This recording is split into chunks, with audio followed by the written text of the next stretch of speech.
Hello students, welcome to the Madhusudan classes. आज हम लोग देखने वाले हैं ट्रिगोनोमेट्रिक टेबल, है ना। इसमें हम बेसिकली क्या देखने वाले हैं, 0 डिग्री से जो 90 डिग्री तक के हमारे एंगल होते हैं, है ना, हम उनकी वैल्यू देखने वाले हैं इसमें, और ये समझेंगे कि ट्रिग्नोमेट्रिक टेबल को हम कैसे प्रिपेयर कर सकते हैं।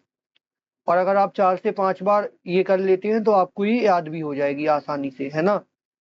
तो सबसे पहले यहाँ पर राइट कर लेते हैं साइन, यहाँ पर कॉस, यहाँ टेन, फिर कॉसेक, सेक और कॉट, है ना। ये हमने राइट कर लिया।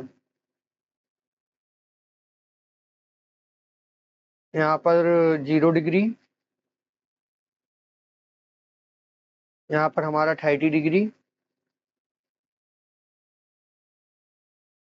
यहाँ पर 45 डिग्री, यहाँ आएगा हमारा 60 डिग्री एंड यहाँ 90 डिग्री।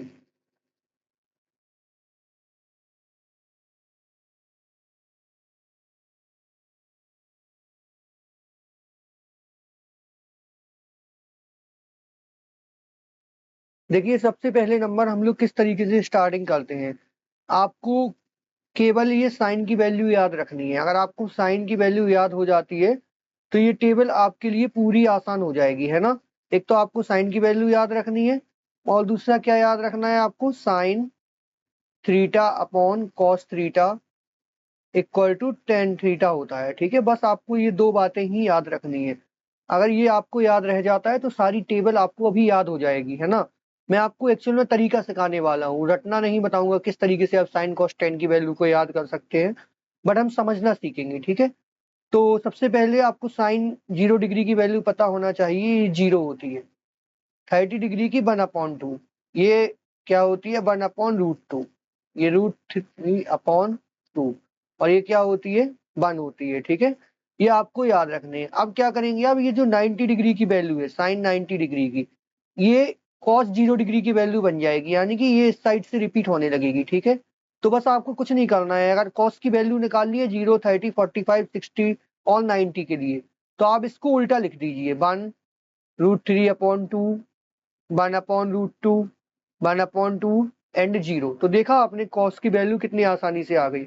अब यहाँ पर क्या होगा, हमें वैल्यू निकाल ली है 10 की, तो हमने आपको कैसे बताया, sine theta upon cos theta, इन दोनों का आप डिवाइड कर दीजिए। ठीक है, जैसे आप 0 का 1 में डिवाइड करेंगे तो यहाँ पर क्या आ जाएगा, 0। ठीक है, आप इन दोनों का आपस में जब डिवाइड करेंगे तो यहाँ क्या आ जाएगा, 1/√3। जब आप इन दोनों का डिवाइड करेंगे तो क्या आ जाएगा, 1।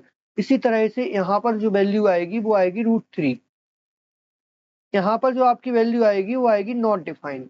ठीक है, क्योंकि आपको पता है कि अगर आप 1/0 करेंगे तो इसका आंसर क्या होने वाला है, नॉट डिफाइन होने वाला है। ये तो एग्जिस्ट ही नहीं करता मैथ में, है ना। नेक्स्ट देखते हैं हम लोग कॉसेक थीटा क्या होता है, या कॉसेक की वैल्यू क्या होती है। देखो, तो यहाँ पर 0 डिग्री दिया गया, पता है सबसे आसान है, आपको साइन का रेसिप्रोकल कर देना है। साइन क्या है, 0, तो 0 का तो कुछ इनवर्स होता नहीं है ना।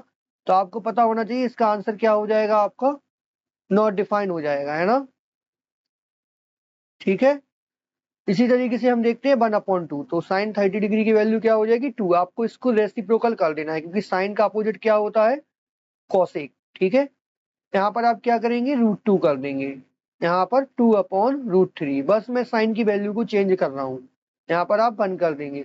इसी तरीके से अभी आपने साइन और कॉसेक की वैल्यू को आपस में चेंज कर दिया। ठीक है, अब आप कॉस और सेक की वैल्यू को आपस में चेंज कर देंगे, तो यहाँ पर 1 आ जाएगा, यहाँ पर क्या आ जाएगा, 2/√3।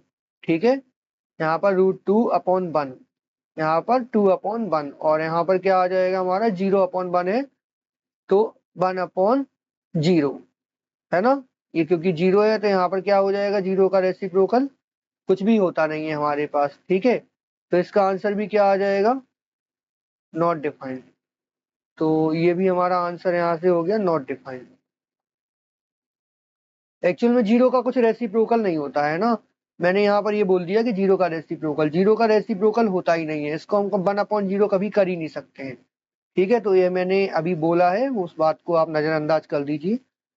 तो अब देखते हैं कॉट की वैल्यू कैसे आएगी। देखिए ये 10 की वैल्यू दी गई, तो फिर यहाँ पर क्या हो जाएगा, नॉट डिफाइंड। ठीक है, क्यों हो जाएगा, क्योंकि जीरो का तो कोई रेसिप्रोकल ही नहीं होता। देन 1/√3 की क्या हो जाएगी हमारी, √3, यहाँ पर क्या हो जाएगा 1, और यहाँ पर क्या हो जाएगा 1/√3। ठीक है, ये 1 मिनट में अच्छे से लिख देता हूँ इसको, ताकि आप लोगों को समझ में आ जाए, है ना। तो 10√3 दी गई इसकी वैल्यू 60 डिग्री की, तो ये क्या हो जाएगा हमारा 1/√3। अच्छा, यहाँ पर नॉट डिफाइंड दिया गया है, देखो अब नॉट डिफाइंड दिया गया तो इसकी वैल्यू 0 हो जाएगी, है ना। क्लियर है बात, क्योंकि आपको पता है नॉट डिफाइंड अगर कहीं पर दिया गया तो उसकी वैल्यू क्या हो जाती है, 0 हो जाती है। तो thanks for watching the video, और इस टेबल को आप 1 से 2 बार घर पे बना लीजिए, तो बिलीव मी आपको ये याद हो जाएगी। और इसको ज्यादा से ज्यादा क्वेश्चन प्रैक्टिस में यूज कीजिए। जब आप क्वेश्चन की प्रैक्टिस करते हैं तो खाली साइन की वैल्यू को देखिए, है ना, और कोशिश करिए कि साइन की वैल्यू हमें याद हो जाए। तो ये एक जेन्युइन तरीका है इस टेबल को सीखने का। Thanks for watching the video, and इसी तरीके की आगे भी वीडियो देखने के लिए हमारे चैनल को सब्सक्राइब कर लीजिए एंड बेल वाले आइकन को प्रेस कर लीजिए। जय गोविंद।